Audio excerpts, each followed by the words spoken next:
अरे यार, ये उबेर शटल का ड्राइवर, मन कर रहा था उबेर से कूद जाऊं मैं। सो हाय फ्रेंड्स, मैं हूं निशात और आज मेरा बहुत ही टेंशन वाला दिन है क्योंकि आज मेरा एग्ज़ाम है, वाइवा एग्ज़ाम, जो प्रेजेंटेशन के साथ मुझे प्रेजेंट करना पड़ेगा कॉलेज फैकल्टीज़ के सामने। मेरा 1-2 महीने से एक्चुअली मेरा इंटर्नशिप चल रहा था बिस फार्म में, तो उसी का मुझे प्रोजेक्ट बना के प्रेजेंटेशन देना पड़ेगा फैकल्टीज़ के सामने कि मैंने ऐसा क्या उखाड़ लिया है वहाँ पे जाके। एनीवेज, सुबह सुबह उठ के अपना नींद बर्बाद करके, खा पी के, थोड़ा सा पढ़ाई करके मैं निकल गई हूँ घर से 12 बजे।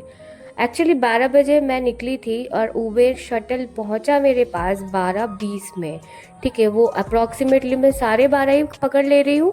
मेरा एग्ज़ाम था 2 बजे से, मैं अप्रॉक्सीमेटली 1:40 तक कॉलेज में होनी चाहिए, बट मैं कब पहुँची मैं आगे वीडियो में बता रही हूँ। इतना देर बाद ये शटल माँ ब्रिज में उठा है। इससे पहले वो कहाँ भटक रहा था वो मुझे भी नहीं पता।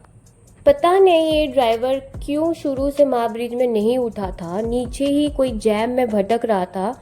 इतना ज़्यादा जैम था नीचे, फिर भी वो माँ ब्रिज में क्यों नहीं उठा, मुझे एंड तक ये समझ में नहीं आया।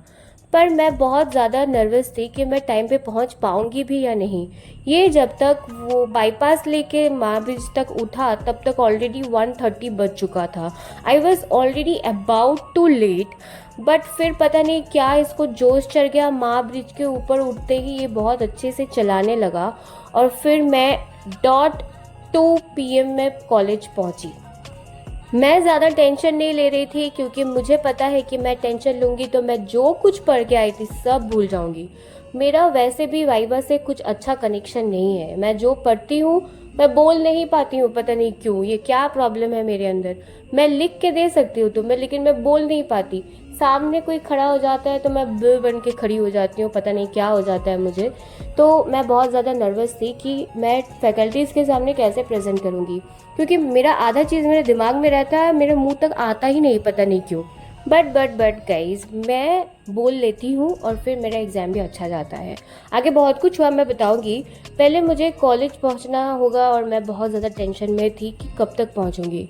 तो इसी टेंशन में, ताकि मैं टेंशन ना लूँ, तो मैं बीच में 1 घंटा सो गई थी, दूसरी दुनिया में चली गई थी, क्योंकि मैं टेंशन लूँगी तो मैं भूल जाऊँगी और मैं सो जाऊँगी तो मैं टेंशन फ्री हो जाऊँगी। तो मैं सो गई थी और वो 1 घंटा कैसे निकल गया मुझे नहीं पता। फिर उसके बाद में जब आँख खुली तो मैं देखी कि ड्राइवर पहुँच गया है माँ ब्रिज के ऊपर और बहुत स्मूथली जा रहा है हमारा जो उबेर था। मैं नॉर्मली ट्रैवल करती हूँ डेली आना जाना करने के लिए, या तो बस में या ट्रेन में। अगर नींद जल्दी टूट जाता है मेरा तो मैं ट्रेन ले लेती हूँ, क्योंकि ट्रेन मेरे लिए रुकेगा नहीं ऑफ कोर्स, तो मैं ट्रेन नहीं लेती हूँ अगर मेरा नींद जल्दी नहीं टूटता है तो। अगर मेरा नींद लेट से टूटता है तो मैं सामने से बस लेती हूँ और फिर निकल जाती हूँ, और फिर मैं लेट पहुँचती भी हूँ क्योंकि बस मेरे को 2 घंटे से घुमाता रहता है। उसका भी अलग ही फंडा है, छोड़ो उसको, नेक्स्ट डे डिस्कस करेंगे, अभी नहीं। तो अभी मैं ऑलमोस्ट निको पार्क में पहुंच गई हूँ, निको पार्क के पास। निको पार्क के बहुत ही क्लोज है मेरा कॉलेज, EILM कोलकाता। तो मैं बहुत ज़्यादा करीब पहुंच गई हूँ। I am trying to show you the Nicco Park, but इतना कुछ सामने है सब। ये स्पेशली ये उल्टा वाला चेयर मेरे को बहुत अजीब लग रहा था, शुरू में कुछ रिकॉर्ड ही नहीं कर पा रही थी मैं सामने का। तो जो भी है, मैं निको पार्क के क्लोज में पहुंच गई थी एंड मैं आसपास देखते देखते जा रही थी और मैं बोल रही थी कि प्लीज़ यहाँ पे कोई जैम ना हो, क्योंकि यहाँ पे अगर जैम में मैं अटक जाती तो मैं पक्का लेट हो जाती। यहाँ पे नॉर्मली दिन में जब आती हूँ लाइक 9-10 बजे, तब यहाँ पे बहुत जैम रहता है, बट लकीली यहाँ पे ये वाले रोड में कोई जैम नहीं था आज। तो मैं अब यहाँ से मैं वेट कर रही थी अब कब तक आएगा। लिटरली बहुत क्लोज है मेरा कॉलेज यहाँ से। एग्ज़ाम का टाइम 2 दिन में डिवाइडेड था, 3-3 करके स्लॉट्स में डिवाइड कर दिया गया था। मेरा जो टाइम था वो लास्ट डे में लास्ट स्लॉट में पड़ा था, क्योंकि मेरा roll number as always last में आता है, क्योंकि ये यूनिवर्सिटी का गलती है, मेरा नहीं है। तो मैं यहाँ पे जब कॉलेज में आ गई थी, मैं देखी कि यहाँ पे जो स्टार्टिंग में है एंट्रेंस में देखी खाली है, ऐसा कभी बहुत रेयर दिखने को मिलता है, मेरे को दिखा। तो उसके बाद मैं क्लास में आ गई, क्लास में आके देखी कि सब टेंशन वाले मुंह बना के बैठे हुए हैं और हाल ही में सबको टेंशन हो भी रहा था। फिर मैं कुछ लोगों को देखी क्लास में बैठ के प्रेजेंटेशन बना रहे थे, क्योंकि उन लोगों का प्रेजेंटेशन रेडी नहीं हुआ था।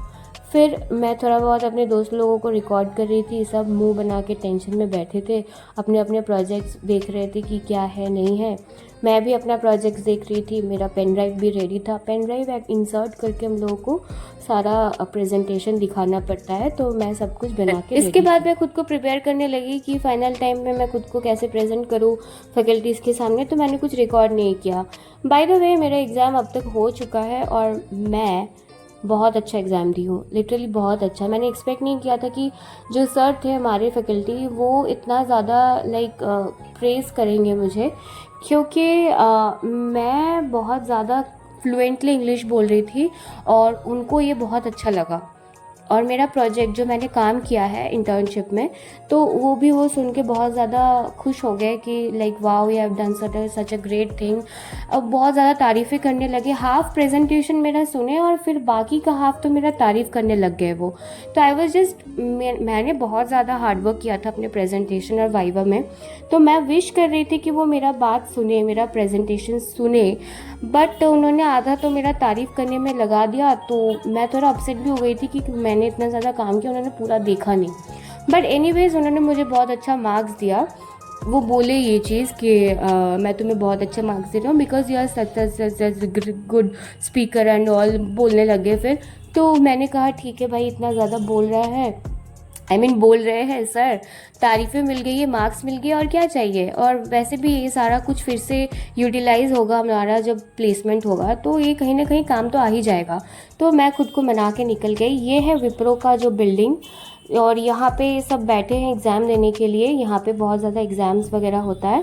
और ये रहा मेट्रो, और मैं यहाँ से घूम के जाऊंगी उधर, क्योंकि डायरेक्ट कोई रास्ता है नहीं। तो इसी के चलते मेरा इतना बार मेट्रो मिस हुआ है। तो पता नहीं, आज मैं बहुत रिलैक्स होके चल रही थी क्योंकि मेरा बहुत जल्दी एग्ज़ाम ख़त्म हो गया था, 5 साढ़े 5 बजे। तो मेरे पास टाइम था कि मैं लेट से जाऊं, और मैं अकेली जा रही थी आज, क्योंकि अनफॉर्चुनेटली मेरे सारे दोस्त का स्लॉट आज नहीं था, उन लोगों का हो चुका था कल। तो मैं यहाँ पे जब भी जाती हूँ यहाँ से मेट्रो तक, तो कोई ना कोई मेरे साथ रहता ही था हमेशा। हमेशा रहता है, अभी भी कॉलेज बाकी है मेरा भाई। तो मैं जब भी यहाँ से जाती हूँ मेरे साथ कोई ना कोई रहता है। आज मैं अकेली जा रही हूँ तो मैं थोड़ा बोर हो रही थी, तो मैं सोची कि थोड़ा बहुत रिकॉर्ड कर लेती हूँ, थोड़ा बहुत दिख जाएगा सबको कि मैं कितना स्ट्रगल करके इतना दूर पढ़ने के लिए आती हूँ। मेरे को 2 कंस्ट्रक्शन कोलकाता का बिल्कुल समझ नहीं आता। एक तो ये पैसेज ये डायरेक्ट क्यों नहीं बनाता कोई, इतना घूम के क्यों आना पड़ता है यहाँ पे। और दूसरा है टालीगंज स्टेशन, पता नहीं वो किसने बनाया होगा, वो भी बहुत अजीब सा कंस्ट्रक्शन किया हुआ है। मैं दिखाऊंगी किसी दिन जब वहाँ से गुजरूंगी। तो ये रहा मेट्रो स्टेशन सेक्टर 5 का। मैं यहाँ पे आ गई हूँ, पता नहीं ऐसे मैंने क्यों रिकॉर्ड किया हुआ है। तो जो भी है ये मैंने ऐसे रिकॉर्ड किया है, आप देख लीजिए, आपको समझ में आ रहा होगा सारा चीज़। आई नो समझ में आ रहा है। यहाँ पे 20-20 मिनट बाद मेट्रो आता है, तो एक मेट्रो अगर मिस हो जाता है सामने से तो आपको 20 मिनट वेट करना पड़ता है। बट लकीली आज मुझे वेट नहीं करना पड़ा, मैं वहाँ पे जाके बैठते ही देखी मैं मेट्रो घुस रहा है, तो इट वॉज़ लकी। एनीवेज मेरा दिन आज बहुत अच्छा गया है क्योंकि मुझे कॉम्प्लीमेंट्स मिला है फैकल्टीज़ के पास से, और मैं बहुत ज़्यादा खुश हूँ।